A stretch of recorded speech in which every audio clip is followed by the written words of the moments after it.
मेरी ज़िंदगी एक तमाशा थी जिसे हर कोई देखना चाहता था। जो भी मेरी ज़िंदगी में आया उसने मुझे किसी खिलौने की तरह ही इस्तेमाल किया और फेंक दिया। मगर कभी किसी ने यह नहीं सोचा कि मैं भी एक इंसान हूँ जिसे मोहब्बत और इज़्ज़त की ज़रूरत है। काश कोई मुझे समझता, मेरे साथ वो ना करता जिसका ख़्याल भी किसी इंसान के दिलो-दिमाग से हिला कर रख देता है।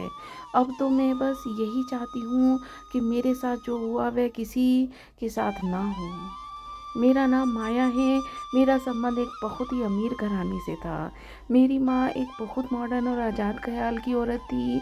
उनके नज़दीक रिश्तों से ज़्यादा अहमियत पैसे और स्टेटस की थी। इसीलिए उन्होंने हमेशा अपने आप को बहुत ज़्यादा अहमियत दी, यहाँ तक कि उनके लिए मेरे पापा की भी कोई अहमियत नहीं थी। मैंने जब से होश संभाला था, घर में हमेशा अपनी माँ की हुकूमत चलते देखा था। पापा तो मेरी माँ की नज़र में कोई अहमियत ही नहीं रखते थे। वह बस ऑफ़िस के सारे काम सँभालते थे और मेरी माँ के इशारों पर चलना जानते थे। उनकी अपनी कोई भी मर्ज़ी ही नहीं थी। मैंने शुरू से ही अपने पापा को इतना बेबस और मजबूर देखा था कि कभी-कभी तो मुझे लगता था कि वह मेरे बाप नहीं बल्कि हमारे बंगले में काम करने वाला कोई नौकर है। अगर उनका हुलिया अच्छा नहीं होता तो कोई भी उन्हें देखकर यह नहीं कह सकता था कि उनकी हैसियत एक नौकर से ज़्यादा है। मगर सब कुछ तो हमारे बंगले के अंदर की बात थी। देखने में माँ और पापा की जोड़ी दुनिया के लिए एक मिसाल थी। दूसरों के हमेशा माँ ने हमेशा पापा को बहुत इज़्ज़त दी और सम्मान दिया, मगर जो व्यवहार उनके साथ घर की चारदीवारी में होता था, या तो पापा जानते थे या फिर सिर्फ़ हम देखते थे। मम्मा-पापा के साथ उस बंगले में 4 बहनें भाई रहते थे। 2 भाई और 2 बहनें भाई। हम दोनों बहनों से बड़े थे। मैं घर में सबसे छोटी थी। माँ की बेहद लाडली थी। पापा भी मुझसे बहुत ज़्यादा प्यार करते थे, मगर मैं अपने चारों बच्चों के साथ एक जैसा थे। लेकिन मेरी माँ ने हमेशा मुझे ही सबसे ज़्यादा अहमियत दी थी। मेरे दोनों बड़े भाई जुड़वा थे और माँ-पापा की शादी के 1 साल बाद ही पैदा हो गए थे। उसके 4 साल तक माँ-बाप को कोई औलाद नहीं हुई, जबकि मेरे पापा की बेटी की बहुत इच्छा थी। फिर भगवान ने उनकी यह इच्छा पूरी कर दी और भाइयों की पैदाइश के पूरे 4 बाद मेरी बहन पैदा हुई। लेकिन बदकिस्मती से वह रंग रूप में पापा जैसी थी।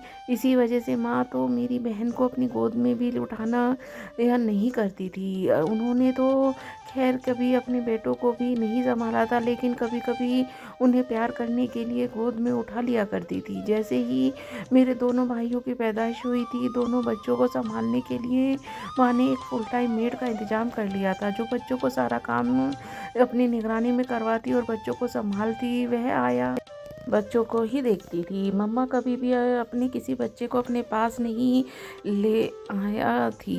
ये बच्चे हमेशा दूसरे कमरे में और मम्मा-पापा दूसरे कमरे में सोते थे।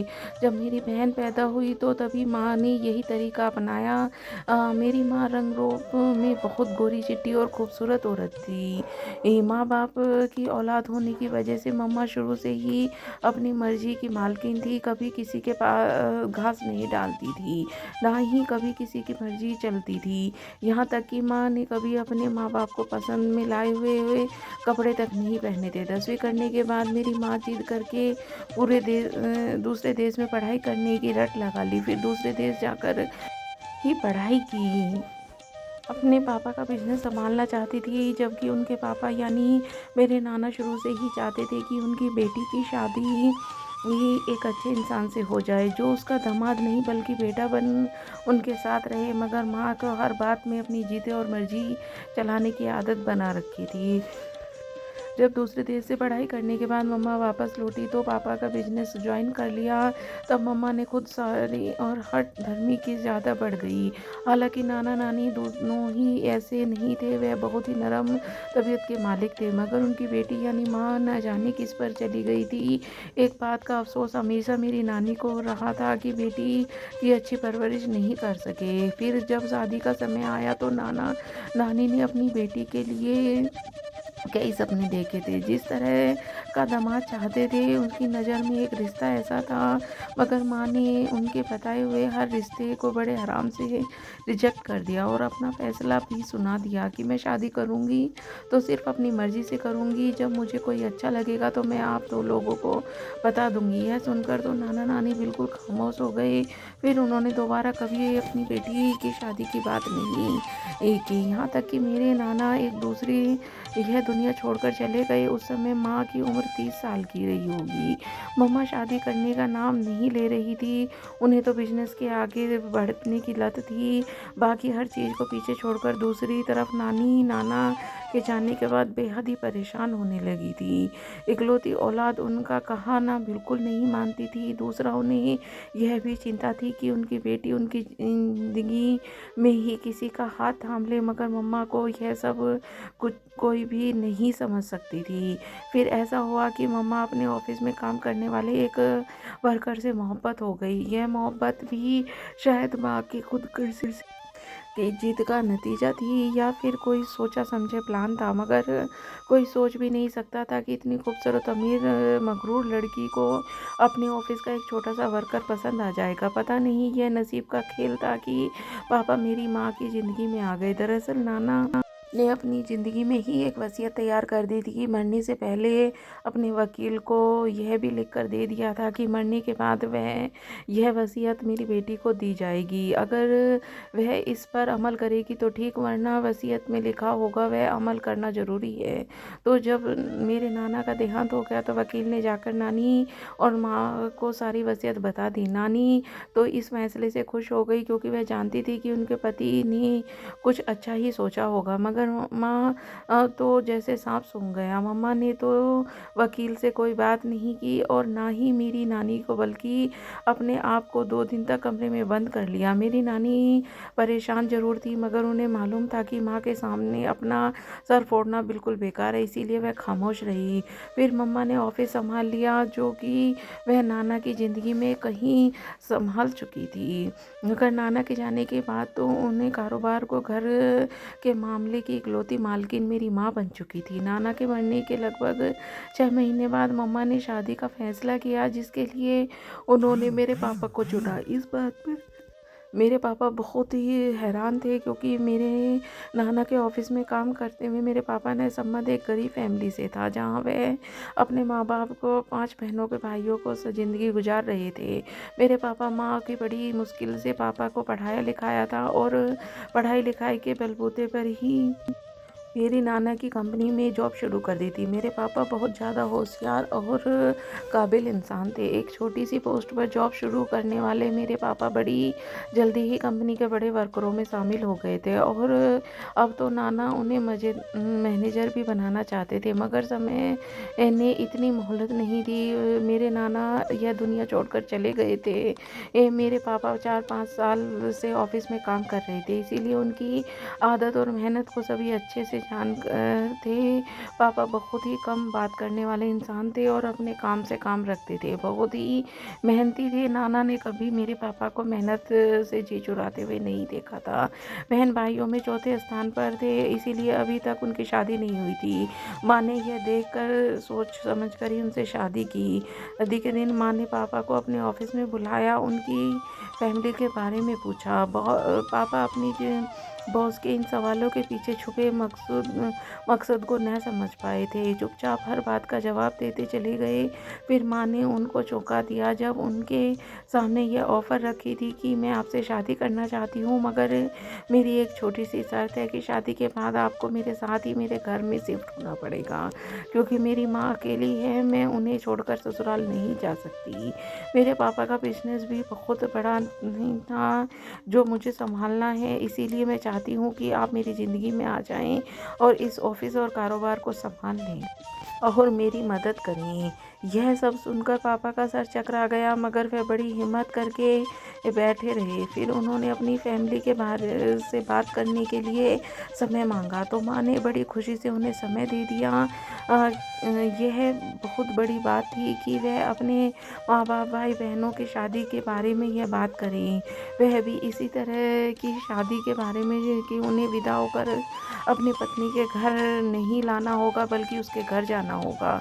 पापा अपने माँ बाप अपने भाई बहनों के सामने यह सब बात रखी, तो उनकी माँ ने साफ मना कर दिया और कभी भी अपने बेटे की लड़कियों के साथ विदा नहीं करूँगी। लेकिन मेरे दादा और ताया चाचा ने बगैर मिन्नत की दादी को समझाया और बहुत अच्छा मौका है, इस गरीबी और काबिलियत की वजह से ही चुना जा रहा था, तो इसमें सभी का फ़ायदा है, ना सिर्फ पापा की ज़िंदगी बल्कि इस घर की भाई बहनों के लिए भी अच्छा मौका है। यह सब सुनकर तो मेरी दादी भी खामोश हो गई। फिर सब ने बड़ी खुशी से इस रिश्ते के लिए हाँ कर दी। उस समय मेरे पापा ने भी सोचा था कि आगे आगे क्या होगा, बल्कि वह तो अपनी किस्मत पे खुश हो रहे थे कि बैठे आए आए वह कंपनी के मालिक बनते जा रहे हैं। वहाँ 5 साल से एक वर्कर की हैसियत से काम कर रहे थे। पापा ने ठीक 2 दिन बाद मेरी माँ के सामने रिश्ते के लिए हाँ कर दी। माँ ने अपने घर में भी यह सब कुछ बता दिया। नानी बेचारी तो पहले से ही किसी बात तो नहीं बोलती थी और बेटी का फैसला मानने पे मजबूर थी, मगर नानी को यह सुकून था कि उनकी बेटी किसी अच्छे इंसान को चुनाव किया है, इसीलिए नानी ने उन्हें अनुमति दे दी। फिर माँ ने मेरे पापा से पूरी फैमिली को अपने खाने पे बुलाया। दरअसल इस बात का अंदाज़ा करना चाहती थी कि पापा की फैमिली का शादी पर क्या रिएक्शन है, और फिर पापा की फैमिली तो बेहद खुश थी। शादी से उनकी आंखों में दौलत की चमक और सांसों में उनकी खुशबू भर चुकी थी। बड़ी धूमधाम से दोनों की मंगनी हुई और शादी की तारीख भी तय हो गई। मंगनी के बाद वकील ने नाना की वसीयत कागजात मेरी माँ के हवाले कर दिए। नानी मेरी माँ और पापा को एक साथ बैठाकर उनकी वसीयत सुनाई। वसीयत में लिखा था कि मेरे नाने पूरी रत माँ के बच्चों के नाम की है, और जब तक माँ की औलाद जवान होकर कानूनी तौर पर यह जायदाद की वारिस नहीं बन जाती, तब तक सारी जायदाद और ऑफिस की जिम्मेदारी माँ के पति यानी नाना के दामाद पर होगी। यही वसीयत सुनकर तो माँ का सर चकरा गया था, मगर उन्होंने बड़ी जल्दी ही खुद को संभाल लिया और तब उनको यह फैसला बेहतर लगा कि उन्होंने शादी के लिए मेरे पापा जैसे सीधे साधे इंसान से शरीफ आदमी को चुना, और वह यह भी जानती थी कि पापा को अपने इशारों पर नचाएंगी। यही वजह थी कि शादी के बाद माँ ने बच्चों की पैदाइश पर कोई समझौता नहीं किया, वरना उनके बस चलता तो वह कभी माँ नहीं बनती। इस वसीयत के कागजात वकील ने नानी को दे दिए और नानी सुकून से थी कि कम से कम उनकी खुदगर्ज बेटी को हाथ में सारी जायदाद नहीं जाएगी जो वसीयत बनाई गई थी। तभी तो सब कुछ बेटी के पति और बच्चों के नाम कर दिया कि उनकी बेटी रिश्तों को बनाने और सारी ज़िंदगी निभाने में मजबूर हो जाए, और हुआ भी ऐसा ही था। मंगनी की 1 महीने बाद माँ पापा की शादी हो गई और सारी दुनिया हैरान थी कि शहर के इतने बड़े बिजनेसमैन की इकलौती बेटी की शादी के लिए अपने ही ऑफिस के एक वर्कर को चुना। जहाँ शादी में आने वाले लोग खुश थे, वहीं पर सब बहुत ही हैरान और निगाहों से यह सब देख रहे थे। पापा सांवले रंग के नौजवान थे जो अपनी फैमिली बैकग्राउंड की वजह से कुछ नफातुला अंदाज में ही अपना मन पर मजबूर थे। उनको देखकर कोई भी यह बता सकता था कि उनका संबंध एक मिडिल क्लास फैमिली से है, जबकि मेरी माँ बेहद ही खूबसूरत और कॉन्फिडेंट से भरी हुई दोनों की जोड़ी किसी भी तरह से परफेक्ट नहीं लग रही थी, मगर फिर भी दोनों ही दुनिया वालों की नज़र में एक बेमिसाल जोड़ी की हैसियत से सामने आए थे। शादी के बाद माँ पापा को शुरू से ही कम अहमियत दी थी, क्योंकि रस्म के मुताबिक रुखसत होने के बजाय पापा विदा होकर नानी के घर आए थे। एकदम से ही उनका लाइफस्टाइल ही बदल गया था। कल तक अपनी पुरानी बाइक पर ऑफिस आने वाले मेरे पापा आज माँ की लग्जरी बंगले के निकलकर एक बड़ी सी गाड़ी में ऑफिस जाने लगे थे। नाना की कुर्सी पर बैठने लगे थे। उनकी तो जैसे लॉटरी लग गई थी। शुरू में तो पापा बहुत खुश थे, मगर जैसे जैसे उन्होंने अंदाज़ा होता गया उनके साथ बॉस की इकलौती बेटी की शादी क्यों की है, तो पापा को अपनी हैसियत और अपने मकाम की याद आ गई। मम्मा को कभी भी उन्हें अपने पति होने का सम्मान नहीं दिया था। वह तो पापा के पसंद नापसंद का ख़्याल भी नहीं रखती थी, ना ही किसी बात से उनमें सलाह-मशवरा लेती थी। वह सिर्फ़ ऑफ़िस में काम देखते थे, बाकी हर फ़ैसला, हर काम माँ की मर्ज़ी से होता था। यहाँ तक कि पापा ने महीने में कितने पैसे खर्च किए हैं, कहाँ-कहाँ खर्च किए हैं, यह हिसाब भी पापा मम्मा को देते थे। मम्मा और पापा की शादी के 1 साल बाद मेरे जुड़वा भाई पैदा हुए। मेरी नानी बेहद खुश थी, उन्हें एक साथ 2-2 नाती मिल गए थे, लेकिन यह ज़्यादा समय अपने नातियों के साथ गुजार नहीं सकी। 1 साल बाद ही वह इस दुनिया से चली गई। नानी के जाने के बाद वसीयत के कागज़ात माँ के कब्ज़े में चले गए, मगर वह चाहकर भी उनमें से कोई बदलाव नहीं कर सकती थी। पापा को अपनी ज़िंदगी में रखना और 2 औलाद पैदा करना माँ की मजबूरी थी, वरना शायद ही माँ कभी औलाद पैदा करने के लिए राज़ी होती। मेरे दोनों जुड़वा भाई देखने में कुछ ज़्यादा सेहतमंद और तंदुरुस्त नहीं लगते थे, बल्कि डॉक्टर का कहना था कि जैसे-जैसे बच्चे बड़े होते होंगे, उनकी कमज़ोरी और बढ़ती चली जाएगी। ऐसा ही हो रहा था। दोनों भाइयों ने जब चलना शुरू किया तो वे नॉर्मल बच्चों से कुछ अलग लगते थे। हालाँकि पापा ने उन दोनों की पैदाइश के बाद उनकी परवरिश में किसी तरह की कमी नहीं होने दी थी। उन्हें सँभालने के लिए 2-2 नौकरानियाँ रखी थी। खाने-पीने से लेकर उनके पहनने ओढ़ने तक सब कुछ अच्छा था। हर महीने दोनों का चेकअप भी करवाया जाता था। डॉक्टर को उम्मीद थी कि कुछ ही समय में वे बिल्कुल ठीक हो जाएंगे, मगर आसार कम ही नज़र आते थे। फिर भाइयों की पैदाइश के 4 साल बाद मेरी बहन पैदा हुई। मेरी माँ के लिए ना तो दोनों बेटों की कोई अहमियत थी, क्योंकि वह दोनों की नज़र में डिसेबल थे, और बेटी तो उनके लगते ही नहीं थी, क्योंकि मेरी बहन बेचारी पापा पर जो चली गई थी, उसने पापा का रंग रूप चुराया था। फिर जब बहन की पैदाइश के ठीक 1 साल बाद मैं पैदा हुई, तो माँ की तवज्जो और मोहब्बत की हकदार बन गई, बल्कि अपनी माँ की कॉपी थी मैं। शक्ल सूरत रंग रूप एकदम माँ जैसा था। मेरे बालों और आँखों का रंग भी माँ की आँखों जैसा ही था। माँ ने भी अपने चाव और लाड चाव से पूरे करते हुए मुझे खूब गाड़ना शुरू कर दिया। मेरी हर बात सुनती और मानती थी। हम चारों भाई बहन बड़े थे। मेरे दोनों बड़े भाई दिमागी और जिस्मानी तौर पर आम बच्चों की तरह एक्टिव नहीं थे, बल्कि दोनों ही थोड़े कमज़ोर थे। दोनों को पापा ने स्पेशल बच्चों के सबसे बड़े स्कूल में दाखिला करवा दिया था। उनका ट्रीटमेंट भी चल रहा था, और डॉक्टर के अनुसार दोनों 12 साल की उम्र के बाद ही दूसरे देश इलाज के लिए जा सकते हैं, और फिर उनके ठीक होने के चांस हैं। ऐसा ही हुआ। दोनों 12 साल हो गए तो उन्हें दोनों को बाहर भेज दिया गया। 15 दिन बाद पास चक्कर लगा देते, मगर माँ कभी नहीं गई।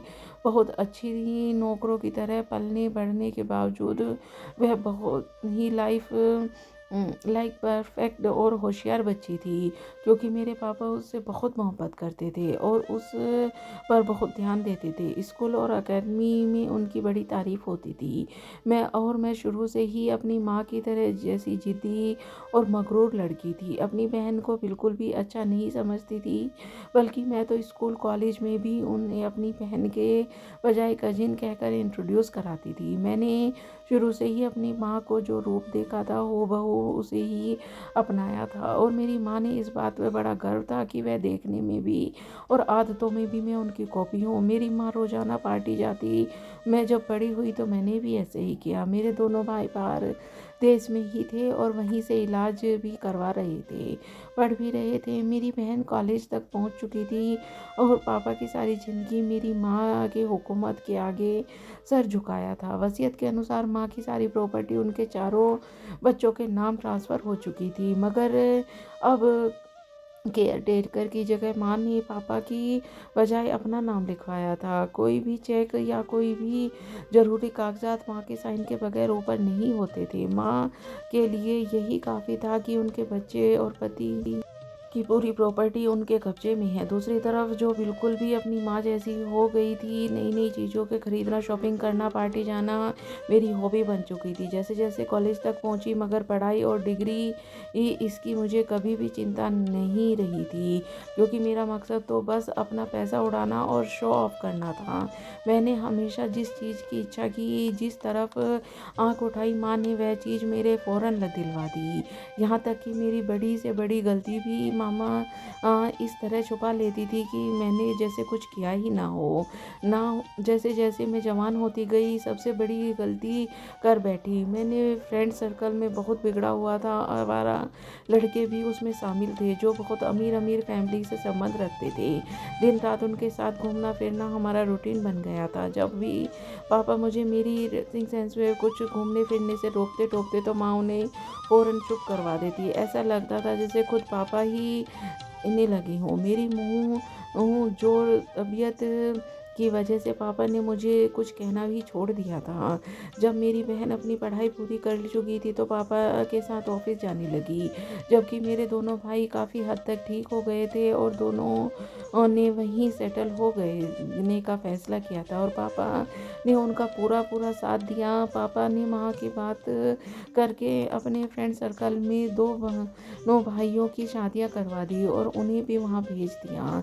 वहाँ पर जो मेरे नाना का ऑफिस था, दोनों भाई मिलकर उसे संभालने लगे और अपनी पत्नियों के साथ अपने अलग-अलग फ्लैट्स में रहने लगी। मेरे पापा को बेटों की तरह अब सुकून हो गया था। मम्मा को इस बात का कोई मतलब नहीं था कि उनकी बेटों की ज़िंदगी में क्या हो रहा है और क्या नहीं। दोनों का हिस्सा जो बनता था वह पापा ने कागजात बनवाकर उनके वकील को दे दिए, जो मेरे मम्मा पापा के मरने के बाद उन्हें मिल ही जाने थे। फिर पापा ने मेरी बहन को अपने सारा ध्यान लगा दिया। वह चाहते थे कि उनकी बेटियों की ज़िंदगी अभी बेटों की तरह समझ जाए और वह सेटल हो जाए, मगर माँ पापा के साफ कह दिया कि बेटों और बड़ी बेटी की शादी तुम जहाँ चाहो कर सकते हो, मगर मैं अपनी लाडली छोटी बेटी की शादी खुद अपनी मर्जी से करूँगी।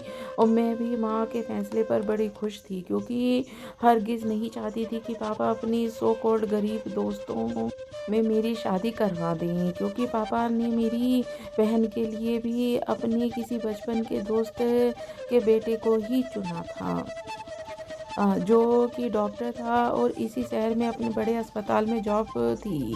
पापा ने रिश्ते के बारे में माँ से बात की, लेकिन मेरी माँ ने इस रिश्ते पे ऐतराज़ था। मगर उसी समय मेरी बहन ने स्टैंड लिया और कहा कि पापा पर विश्वास करती हूँ, वह जहाँ चाहे मेरे लिए फ़ैसला कर सकते हैं, वह मुझे मंजूर होगा। मेरी बहन ने अपने होने वाले मंगेतर से मुलाकात की। उसके बाद उन दोनों की मंगनी हो गई। दूसरी तरफ मैं भी जो बस हॉटिंग शॉपिंग से ज़िंदगी समझती थी, मेरी नज़दीक ना तो किसी रिश्ते की कोई अहमियत थी और न किसी बात की मुझे कोई परवाह थी। इस समय मेरी दोस्ती मेरे ग्रुप में बहुत बड़े हुए लड़के से चल रही थी। पूरे कॉलेज में हम दोनों खूब चर्चा हो रही थी। मैं उसके साथ कभी कहीं होती तो कभी कहीं पाई जाती। यहाँ तक कि अक्सर रात को भी मैं अपने घर में नहीं आती थी और अपने बॉयफ्रेंड के बाहों में रात गुजार रही होती थी। लेकिन माँ ने मुझे कभी नहीं रोका टोका। उन्होंने पापा को हमेशा यह बात छुपाई कि मैं घर में बाहर रहती हूँ। जो भी कर रही थी वह किस हद तक गलत था, इस बात का अंदाज़ा मुझे उस समय हुआ जब मेरी गलतियों का नतीजा मेरे सामने आया। वह लड़का मुझे इस्तेमाल करता रहा और फिर उसने अपने माँ बाप के कहने की मर्ज़ी से शादी कर ली और मुझे छोड़ दिया, यह कहकर कि तुम जैसी लड़कियाँ सिर्फ दिल बहलाने के लिए होती हो, घर की इज्जत बनाने के लिए नहीं होती। पहली बार अपनी नाकामी पर रोते हुए मैंने माँ से कहा, मगर मेरी माँ ने उस समय भी मुझे समझाने और अकल देने की बजाय और जिद दिलाए। माँ ने कहा कि तुम देखना मैं तुम्हारी शादी उससे भी ऊंचे ख़ानदान में करवाऊंगी कि वह लड़का तुम्हें खोने के बाद अपनी बदनसीबी पर रोएगा। मैं भी फ़ौरन अपने आंसू साफ करके माँ की बातों में आ गई। मैंने एक दिन शॉपिंग मॉल में इस लड़के को अपनी पत्नी के साथ देखा और उस दिन मैंने अपने सबके सामने बहुत बेइज्जत किया, यहाँ तक कि एक थप्पड़ भी उसके मुंह पर मार दिया क्योंकि उसने मुझे रिजेक्ट किया था, मुझे धोखा देकर किसी और से को अपना लिया था। मगर उसी समय ही मैं नहीं जानती थी कि उसकी इस बेइज्जती का थप्पड़ मुझे क्या सिला मिलेगा। मेरी बहन की शादी के बाद अब मेरी माँ ने मेरी शादी का फ़ैसला किया था कि सारा शहर इस तरह की शादी की थी कि सारा शहर देख रहा था कि मैं अपनी शादी की रात खुशी में अपने पति के साथ उनके घर पहुंची और खूबसूरत स्टेज पर बैठी उनका इंतज़ार कर रही थी। मगर मैं नहीं जानती थी कि यह क़यामत मुझ पर टूटने वाली है, क्योंकि जब वह कमरे में आया तो कमरे में आते ही उसने चीखना चिल्लाना शुरू कर दिया। और मेरा घूंघट प्यार से उठाने की बजाय उसने एक झटके से ही मेरा बाजू पकड़ा और मुझे अपने सारे सामने खड़ा करके मोबाइल फ़ोन मेरे सामने कर दिया और कहने लगा कि यह सब क्या है। अगर मैं या तुम अमीर हो तो इसका मतलब हर चीज़ नहीं है, अमीरों की कोई इज्जत नहीं होती। अगर पहले पता होता कि तुम इतनी बदचलन और चरित्रहीन लड़की हो तो मैं कभी भी तुम्हें अपनी ज़िंदगी में शामिल नहीं करता।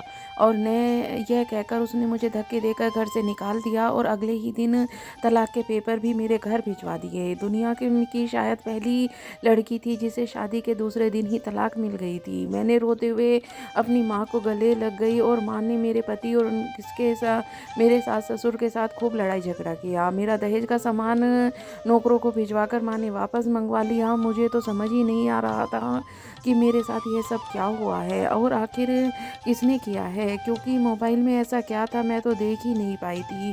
तभी मेरे पति ने मुझे धक्के देकर घर से निकाल दिया था। अब मैं अपने दामन पर तलाक का दाग लिए बैठी थी। पापा बहुत ज़्यादा परेशान थे, मगर मेरी माँ बहुत गुस्से में थी। मगर अब तो किसी भी चीज़ का कोई फ़ायदा नहीं था। मेरा घर बसने से पहले ही उजड़ गया था। जिस घर में शहनाइयाँ बज रही थी वहाँ पर अब दुख के धोखेबाज छाप गई थी। मगर मेरी माँ ने कहा सुकून से बैठने वाली थी। 1 महीने के अंदर ही मेरी माँ ने दोबारा मेरी शादी तय की। इस बार ज़्यादा धूमधाम से तो नहीं की, मगर पूरे रस्म रिवाज के साथ शादी हुई। फिर वही हुआ, शादी के 1 हफ्ते बाद ही मुझे तलाक हो गई। मेरे पति ने मेरे मुंह पर थप्पड़ मारते हुए मुझे तलाक दी, पेपर मेरे मुंह पर मार दिए। अब तो मैं पूरी तरह से टूटती जा रही थी। मेरा गुरूर, मेरी जिद सब टूटे टुकड़े हो चुके थे। मैं बहुत पछताती थी, मैंने क्यों अपनी माँ के नक्शे कदम पर चलना कर अपनी ज़िंदगी तबाह कर ली। दरअसल जिस लड़के से मेरा अफेयर था और जिसे मैं शॉपिंग मॉल में थप्पड़ मारा था, उसने अपने साथ बनाई हुई मेरी वीडियोस और तस्वीरें मेरे दोनों पतियों को भेज दी थी।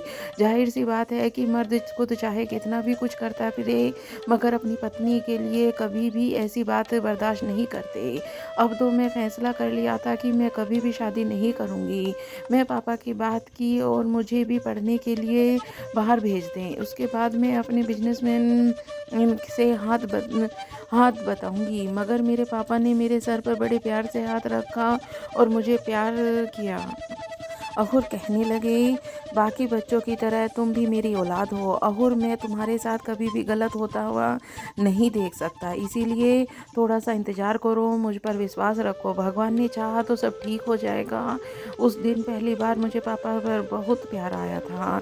मैं उनके सीने से लगकर बहुत रोई। मेरी माँ दरवाजे पर खड़ी है सब देखकर और सुन रही थी। पता नहीं मम्मा के दिल में क्या आया कि वह हम दोनों के पास आकर बैठ गई। माँ का सर झुका हुआ था और आंखों में आंसू थे। मम्मा ने मुझे कुछ नहीं कहा, मगर पापा के सामने रोने लगी और यह बात मान ली कि उन्होंने सारी ज़िंदगी जिद और गुरूर में गुजारी है। वह अपने उसी गुरूर की वजह से आग उन्होंने अपनी और अपने बच्चों की ज़िंदगी में लगाई है। उसने उनकी सबसे लाडली बेटी को तबाह कर दिया है। मम्मा पापा ने माफ़ी मांगी।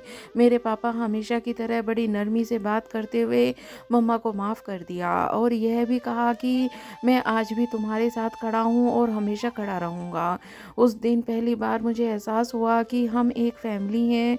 माँ और पापा का रिश्ता आपस में जितना मजबूत और गहरा होता है, उतना असर उसकी औलाद पर भी पड़ता है। उस दिन के बाद माँ ने सारा सोशल नेटवर्क छोड़ दिया और घर में पापा और मेरे साथ टाइम गुजारने लगी। तीनों अब एक साथ खाना खाते, कभी बैठकर कभी कोई मूवी देख लेते, बातें भी करते। रोज़ाना मैं और मम्मा अपने भाई और भाभीयों को भी फ़ोन करते थे। मेरी बहन तो हर दूसरे तीसरे दिन अपने पति के साथ हमसे मिलने आती। इस सारे समय में मुझे ये उस अंदाज़ा हुआ था कि फैमिली इंसान के लिए क्या अहमियत रखती है। कैसे यह साल का सा गुज़र गया था, पता ही नहीं चला। मैं इस 1 साल में बहुत बदल गई थी। मैंने अपनी सारी एक्टिविटी और पुरानी आदतें छोड़ दी थी। लेकिन पापा ने मुझे अभी तक पढ़ने के लिए बाहर नहीं भेजा था। हालाँकि वह अपने साथ मुझे ऑफ़िस में ले जाया करते थे। वह भी इसीलिए कि मैं परेशान न रहूँ। फिर मेरे दोनों भाइयों के घर में एक बेटा और एक के यहाँ बेटी ने जन्म लिया।